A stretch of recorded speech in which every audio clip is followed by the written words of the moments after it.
Hey everyone, welcome back to another AMA hosted by Unicast AI. I'm Benoit, and today we are diving into the current state of Web3, where the industry really stands in 2025, what's working, and what's next. So, for those who don't know, Unicast AI is the next generation career hub for the Web3 industry, a job board directly on Telegram with a mini app and smart bots. So, basically, we are building the Web3 talent ecosystem. So joining me today is Josh, CMO at Coliseum and a longtime builder in Web3 who's been active in the space for multiple years. We'll unpack what it's been like building and growing Coliseum in today's landscape, how users' behavior and marketing strategies are evolving, and what that means for people working or trying to get into this industry. So let's directly jump into it. Thank you for joining us today, Josh. Could you please introduce yourself and how you got into Web3? Hey Benoit, hi. First, thanks for having me. Really love what you guys are building at Unicast, and always happy to be here to join you guys. Yeah, so a bit about my background. As mentioned, currently right now I am the CMO of Coliseum. And just in the past, what I've been doing the past few decades was I spent the last years building and selling tech products, whether within or to Fortune 100 companies, like the Googles and Microsofts of the world. And about 5 years ago, I've been in crypto, blockchain, and Web3 for quite a bit right now. But about 5 years ago, I decided to, make that crazy jump into crypto gaming.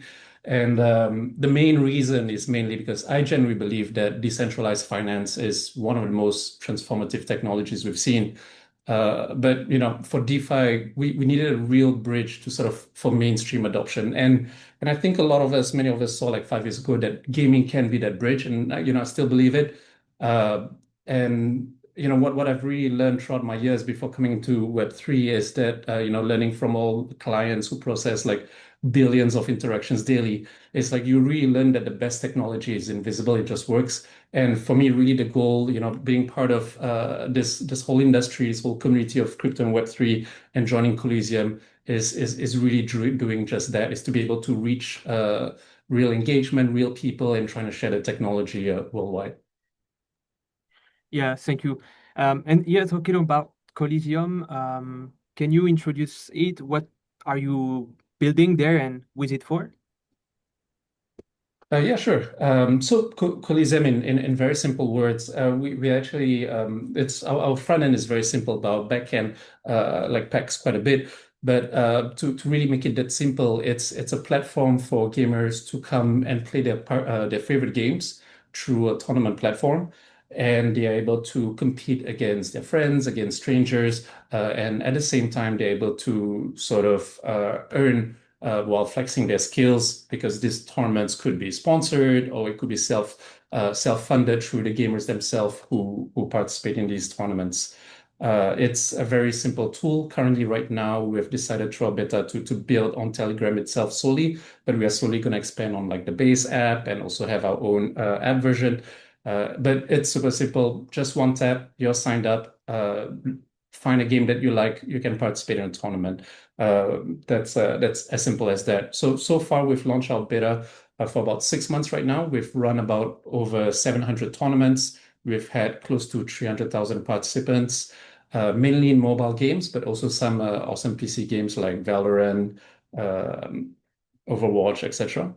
And what we are doing is through gaming and through our tournament platform, that's the front end. Through the back end, we are building what we call the Guardian Network, Mhm. which is a hybrid network of community members and technology to verify that all our users, registered users, tournament participants, etc., and all that are verified and are real humans. So basically, what we're trying to do is trying to really drill down this whole building a verified human attention platform that I think in the future will be like, gold in today's economy. Yeah, I think this is very important. And so being in a marketing position, so the Web3 space is very noisy and even more so the gaming space. Do you have specific strategies to attract user in a fragmented attention economy? Yeah, no, that's a very good question. Yeah, the attention economy is basically like it's what everybody's chasing for, right? And like you said, it's really fragmented right now.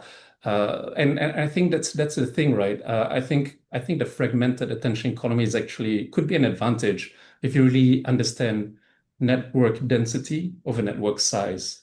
I think a lot of people are trying to capture size, but I think what's really important is try to capture density, which is what we are trying to do. So we don't need to capture all the attention. What we're trying to do is to really capture the right attention at the right time. Yeah. So basically, for example, at Coliseum, what we are doing is very surgical. We embed ourselves directly into existing gaming communities, whether it's going to be mobile gaming, whether you love competitive gaming, mobile gaming, or a certain type of game like FPS or mobile games, whether you speak a certain language, you're in a certain country. So we are very targeted in terms of our marketing.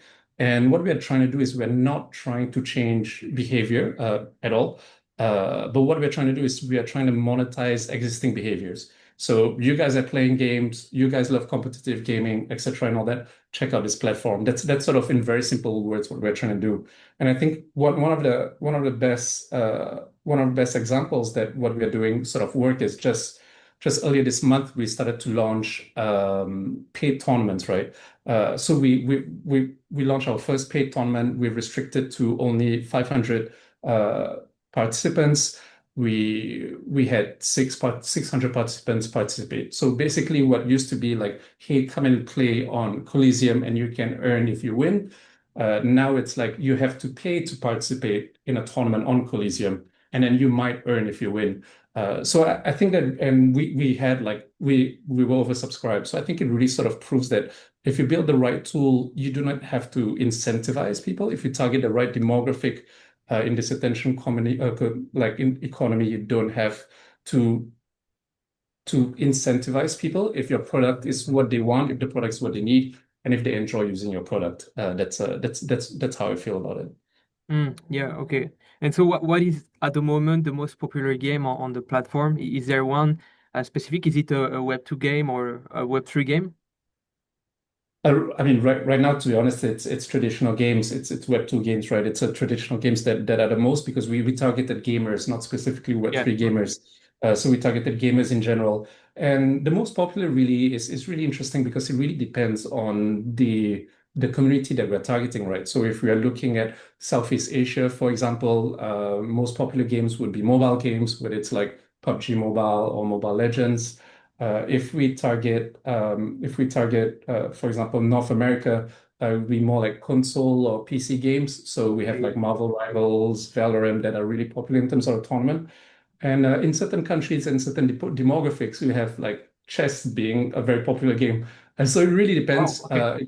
It goes all extremes. It just depends on what we are targeting and who do we sort of want to speak to at that point of time. Okay, that's great. And so yourself, you've been in the space for quite a bit of time. Uh, do you have specific favorite community or resources that you follow to know everything that's happening in Web3, crypto, or the blockchain space? Yeah, that's a that's a very good question. For me, it's I guess we're all on the same, right? X is really the best platform out there for specifically Web3, whether Web3 or blockchain and crypto as a whole, or crypto gaming. X is where everybody is. I think and I hope it would sort of move from there because it does feel like the space especially Web3 gaming, it does still have this like sort of speculative nature that it gives to Web3 gaming or crypto gaming when it's like predominantly on X, because X is pretty much dead. And I hope X as a platform will evolve. And we sort of see it with, like game streams coming up, etc., and all that. So that's pretty cool. But but but yes, the main answer is like I'll go on X. For me, I'll pretty much leverage the search function and I'll look at what's interesting in esports, tournaments, or gaming. That's what I usually do on a daily basis. Right now, one of the things that I recently started doing is leverage AI like ChatGPT or Claude to sort of like help me summarize weekly news or daily news. That's pretty interesting Oh, as great. well. That's what I've been doing. Yeah. And do you have a specific takeaways to share about what you are learning this year from building and marketing Coliseum in this cycle? Uh, yeah, I think uh, they are like for me, yeah, that's a very good question. For me, I guess the biggest takeaway, or maybe one of the narratives that's being talked about recently, and I think it's going to evolve, right? It's like a lot of people keep asking me this question. One is like, is Web3 gaming or crypto gaming dead? I mean, firstly, I'll answer to them like, firstly, what Coliseum is doing is we're not doing Web3 or crypto gaming. We're leveraging the technology, and we are a gaming platform.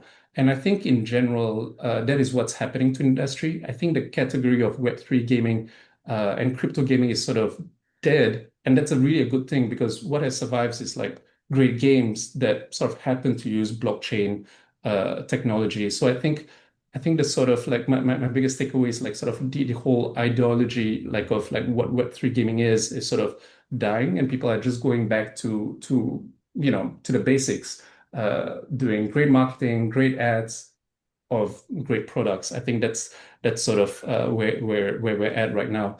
And for me, the way I see it is like this whole blurring of like what's Web3 gaming and gaming, which is really good. Yeah, Uh, and I'm also sort of seeing a lot of people sort of moving away between like marketing to Web3 communities versus marketing to Web3 community. I think everything is sort of coming together. And for me, that's really good overall, in general. that's very interesting. Um, but now to talk maybe about more a broader subject than the current state of Web3 this year. Um, you talked about the basic. What do you think are the use cases that have stuck around in Web3 and the one that haven't?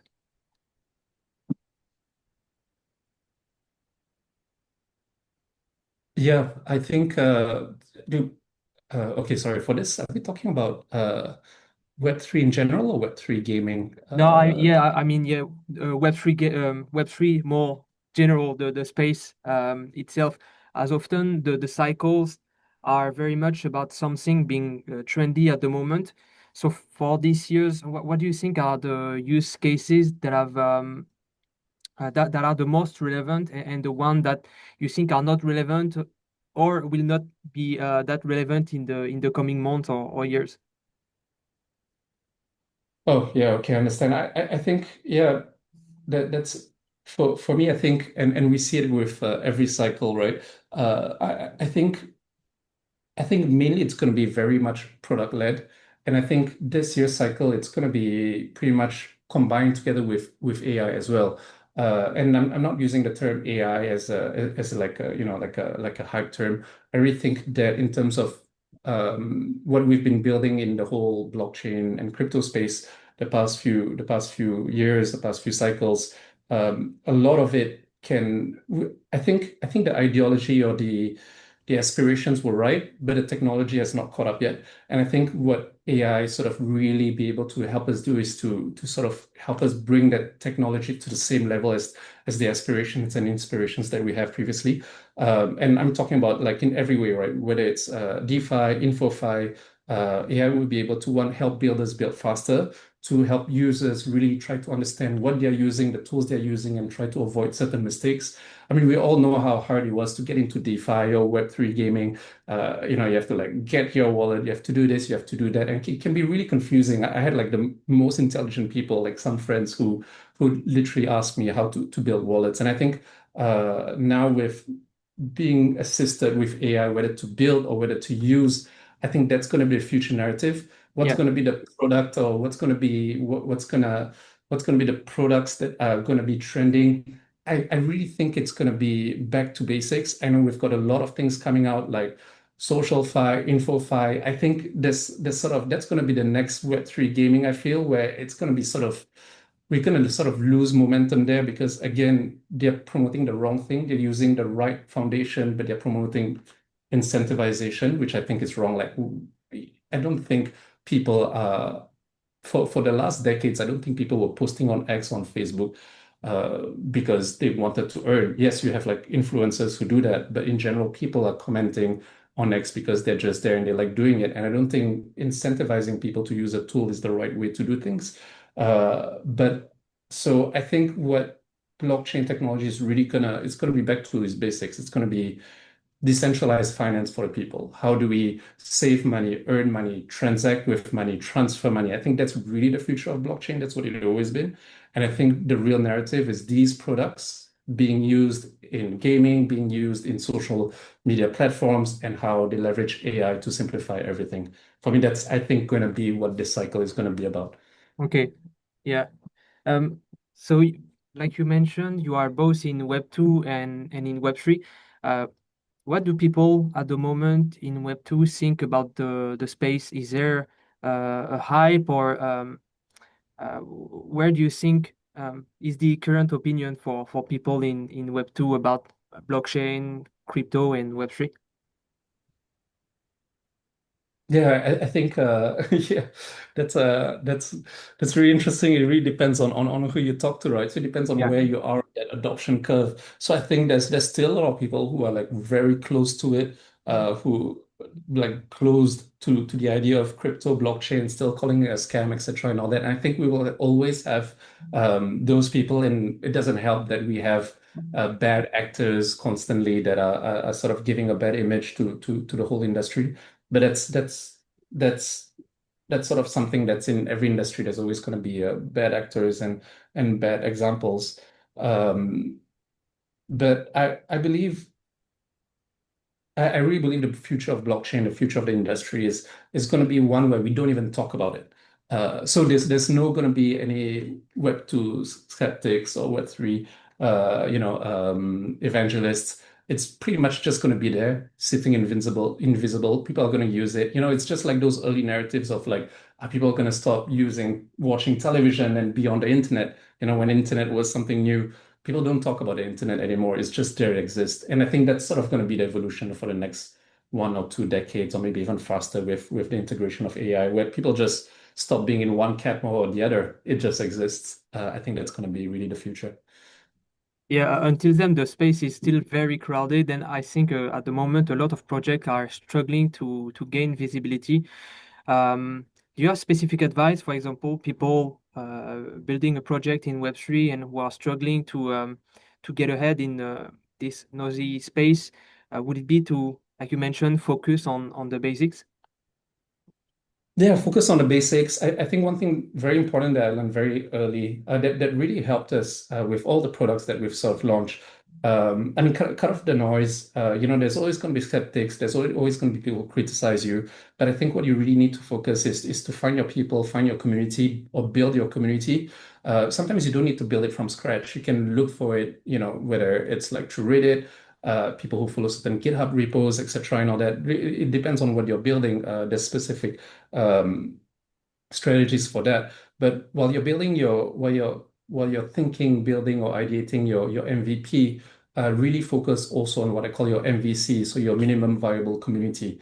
Find your people. It could be your first 100 people. It could be people who are really interested in having the same passion as you, and that's why you're building a certain product. It could be people who are having the same problem, be having the problems that you're trying to solve, and try to attract them. And you don't need to go massive. Those first 100 people are really going to change how you start building and how your product will sort of evolve from there. It has happened for me. It has happened to many founders that I know. Uh, don't get distracted by trying to get your first 100,000 X users. Build your community, build your product, and it will start growing from there. Don't worry. Yeah, so community is still the most important at the moment to gain leverage. Yes, I believe in this space. Okay, that's interesting. Um, Also earlier, you did mention that marketing in Web 2 is kind of resembling marketing in Web 3. Do you think that in the future there will be no differences between marketing in these two spaces? I think there'll be no. I think there'll be no difference soon. I think what we need to try, what people in the marketing space need to try to do And we start seeing it with Web3 products or companies that are already matured in the space. Mature, that means they've been around for like 2, 3 cycles, is they stop talking about the products, and their marketing is not just simply about numbers, because like Apple's marketing is not about like, hey, we sold 10 million laptops, we have 50 million users, which Yeah. is like a lot like the marketing of like what people are doing right now in the Web3 space, even in the Yeah. Web3 gaming space. They basically they build actual campaigns around their product, trying to attract the demographic that they're trying to attract. And I think this is what we see more mature products trying to do. They build actual marketing campaigns. I see a lot of, and I've worked with quite a few Web3 marketing companies who they don't even have a marketing campaign. Like who are we talking to? What's our demographic? These are the ads.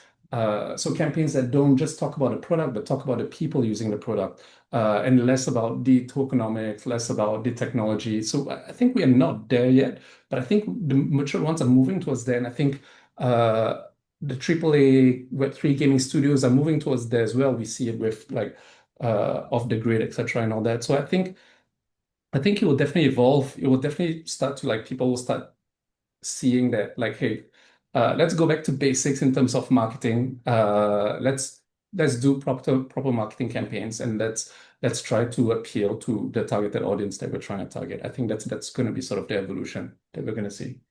Okay, yeah. So to build a trust in a skeptical space, you'd advise on focusing more about sharing about the product itself rather than just vanity metrics. Yes, and also, I mean, and sharing about the product itself through the users. So it's more about the users Yeah. rather than and how we can help the users. I mean, I'll use like the most obvious companies that we can sort of tap on, right? Like, Nike focus on not on the shoes, but on people using the shoes, right? Apple, the same thing, not about the laptop, but about people using the laptop. And yeah, you can go to their website and find out specs. That's something that you can do on your own. But it's more about like it's more about the people, the users who are using it. And I think that's where the shift is going to go. Okay. Now to brush about the careers type aspect. So you have a pretty good overview of the current state of the space. Do you think it's a good time for people to join Web3? And if so, what would you say are the roles that are growing the most at the moment?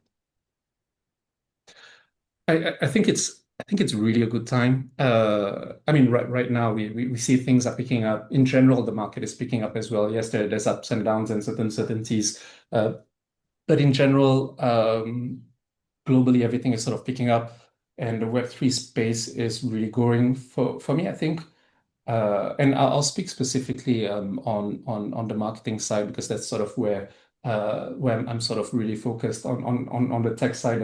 I'm sure there's a lot of roles coming out as well.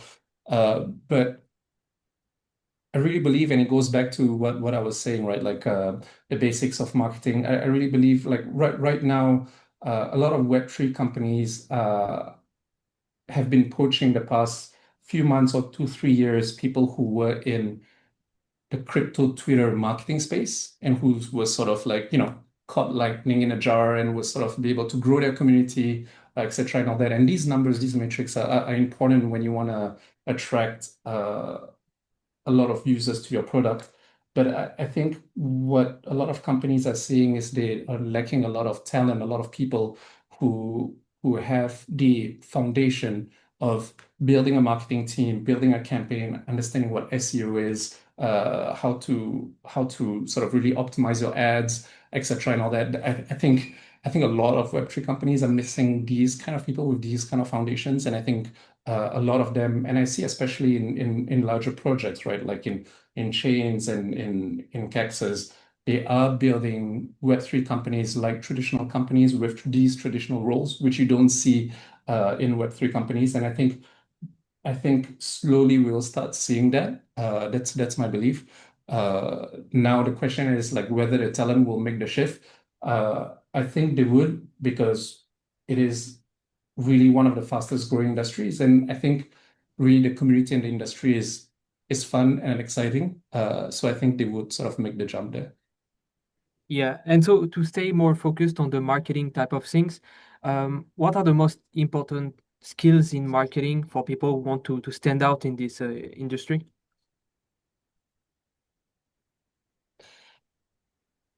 I think I think the biggest skill is against that signal versus noise, but also to be able to talk to the Web3, the leadership that they're part of, to tell them like what's really important. I think really the skills is to be able to see what's really important for a company, for a product to continue to grow. So what I'm trying to sort of say, if I give you an example, is uh, a lot of Web3 leaders, when launching their product and when building their talent pool for marketing and community engagement, Yeah. have tried to bring in people who were saying like, hey, I can get you 100x followers who will be always constantly commenting, etc., and all that. I think those are the wrong metrics. I think like comments on your X account will not help your business in like, it will show some metrics, but it's not how your company generate revenue. I think what we need is marketing and really business development teams that and talents that understand how to really market and build marketing campaigns that sort of get people to onboard your product, to use your product, and to pay for your product. I think that's really important. And I think for some reason, Web3 companies don't look at it that way at all. Because main thing what we're looking at is like launching your token, raising funds, etc., and all that, and all the talent that we're bringing in are focused on that. Whereas there's a huge pool of talent that have the foundations to build product, to build campaigns that can help your product grow by adopting users. And I think that's really the talent that we sort of really need. And that if you have, you should be able to really tell those Web3 leaders that you're able to do that and not be afraid to tell them like, hey, I'm not active on X, but I can get your product some users. I think that sort of, if that makes sense to you. No, that's great. That's great. And for people who would like to start a career in marketing, do you have some advice on where they should start or some resources on where they should learn about marketing and really get a good foundation? Yeah, for me, if you so unless you've been studying marketing, right, and you've been starting your career in, as interns or growing in certain companies within the marketing role, if you're not in marketing and you're jumping into marketing, I think it all starts. You can simply start with your own sort of marketing side gig.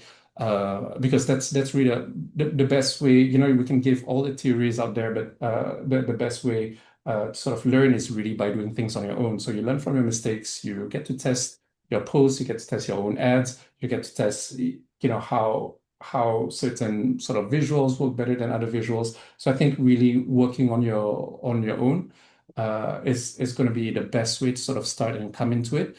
Not necessarily that you would succeed, because sometimes your own brand would not sort of resonate with others, but you will know uh, how to sort of really understand and leverage certain platforms. That's what I think is the best way. In terms of the best resources, I think depending on the industry you want to go, because there's marketing, but there's also some people want to focus on certain type of marketing, and certain industries in marketing, is really just follow the thought leaders in whether on X or whether on LinkedIn, in terms of like how they create content, and especially how they create content for the companies they work with. For me, I mean, my main resources are still YouTube, LinkedIn, and X, in terms of like how to learn and how to improve in terms of like what I'm doing in terms of marketing. But watching videos and reading is never enough. I really truly understand what I do once I start making the mistakes by doing them for Yeah, for myself. yeah. Yeah. And so you think it will be mandatory as well to learn AI tool to stay relevant? Yeah, 100%. I think we've seen it. I forgot who quoted this, but I think we've seen this. People say this very time, right? AI is not going to replace you. It's the person that uses AI that's going to replace Yeah. you. And that's 100% true. And I think And I think we don't really need to go deep into it, right? I see a lot of people who are in the marketing space, they sort of really deep dive into it, like they go down the rabbit hole a bit too much. Like a lot of this, whether it's coding, understand how to build automation, etc., and all that, a lot of this will soon disappear when AI sort of becomes a norm in marketing. So unless you want to specifically go into that direction, I would suggest you not waste your time doing that. I suggest you just focus on like what are the easiest and available tools right now, whether the chat GPTs or the Claudes, etc., and all that. See what these tools are capable of doing, see how these tools are capable to help you, and see what's really out there.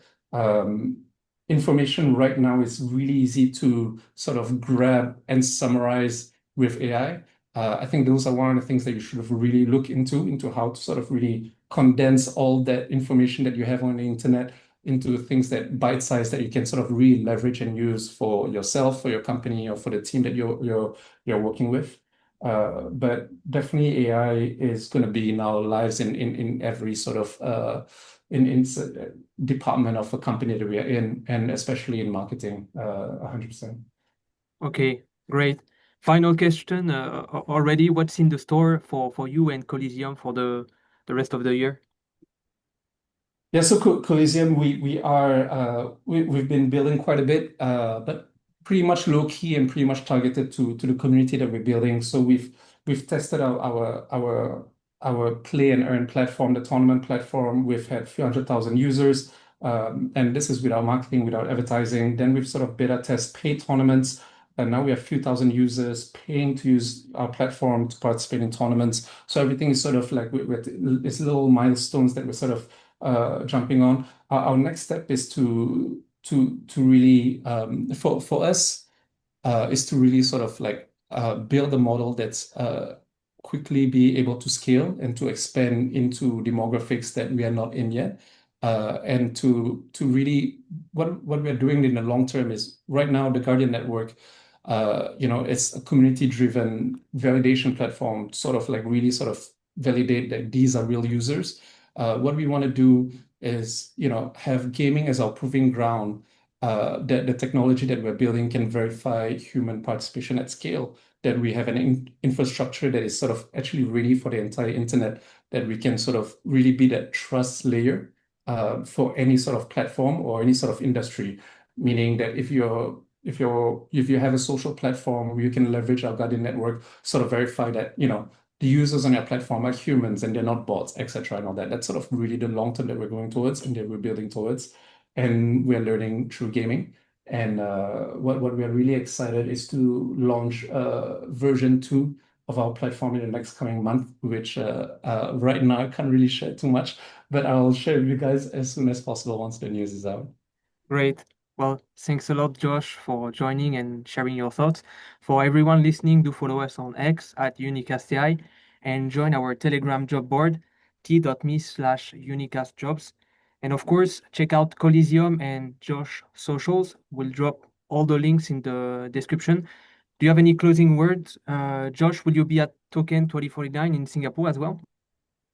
Yes, we'll definitely be there. That's going to be exciting.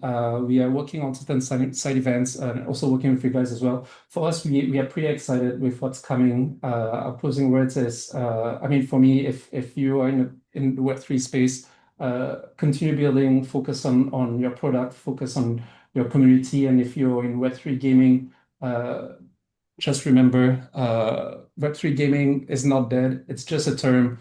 Gaming is very much alive, and it's gonna just continue growing. So just focus on building fun games that people enjoy playing, and